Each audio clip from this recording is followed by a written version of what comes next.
Mike Lane from Tattoo.com, here with writer, voiceover actor, activist, and musician Otep.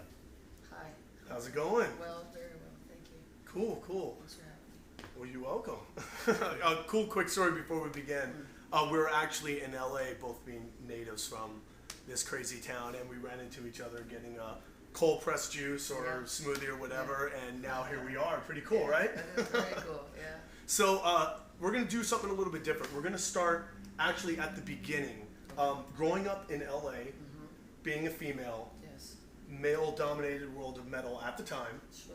what possessed you to get into this music, and not only just get into it, but be a front person for a band like Otep?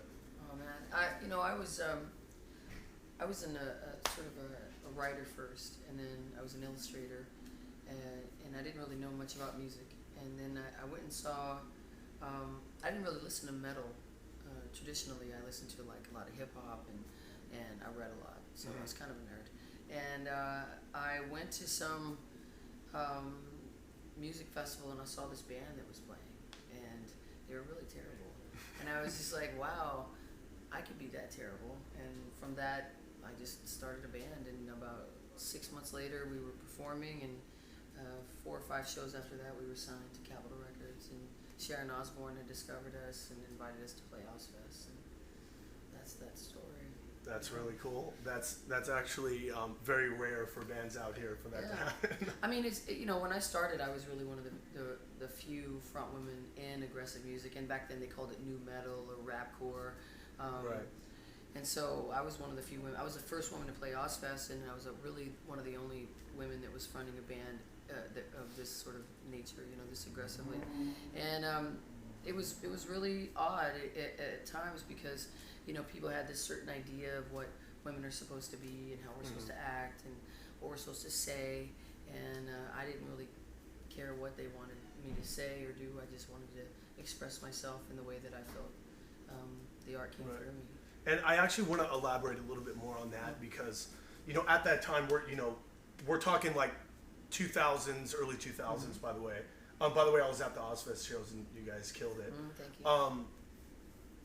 Being a female though, at that particular time, did you have any barriers? I'm sure you had to have at the time. Can you talk a little bit about that? And at the time, did you have any tats when you guys were starting? I had a few. I gained a lot more because there's a lot of tattoo artists following the festival, so they would always want to tattoo me. But I only had I think maybe 3 or 4 at the time.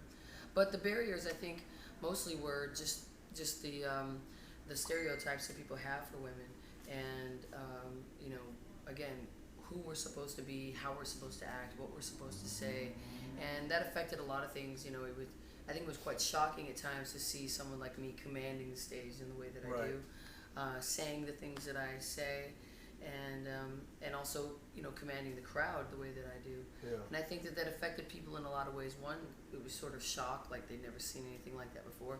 I think for some people it was a little terrifying because they'd never seen a woman do anything. That's good. Like You that got to scare them. That's right.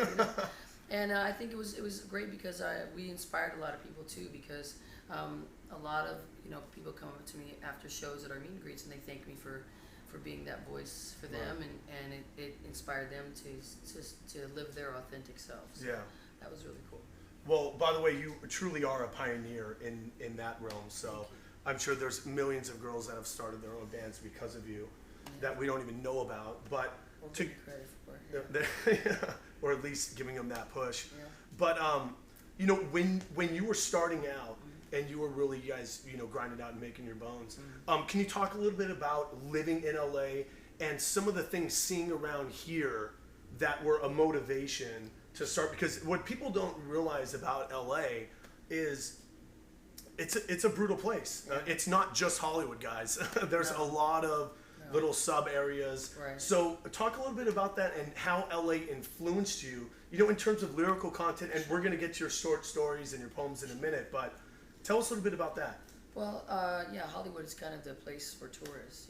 Like natives rarely go there unless there's, you're taking someone that wants to see, the Batman guy dressed up or whatever, fighting Elmo guy or something. But you know, I mean, I grew up in a tough neighborhood. We were poor, working class kids, and we grew up in a multicultural neighborhood. So right across the street, though, I guess the avenue there was a much better economically, you know, enriched families, and so we saw the difference between us and them, and it taught me a lot about, you know, it didn't matter, you know, what race I was, or my color, or gender, or whatever, you know, it didn't matter, because it was really about those folks that had everything, and the people over here that didn't have anything. Right. And so for me, we were like fighting for what we have, you know, and that influenced me a lot, I think, just to, and that's why I think I was attracted to hip hop early on, was because it was about working people,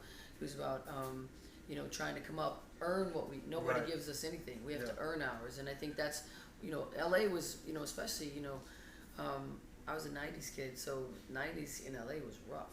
Yep. You know, it was rough here, and so, you know, my brothers went through gangs and all this stuff, and we had to, you know, we had to earn ours. Yes. And so, you know, for me, being able to write and draw and all that stuff was cool, but it was either like, can you also, how fast can you run, and, you know, how hard can you hit, you know, and I was always with my brothers, so I never really, I learned how to fight before I could run, and so I think that was part of, you know, I think part of my early experiences, especially growing up in a very violent household too.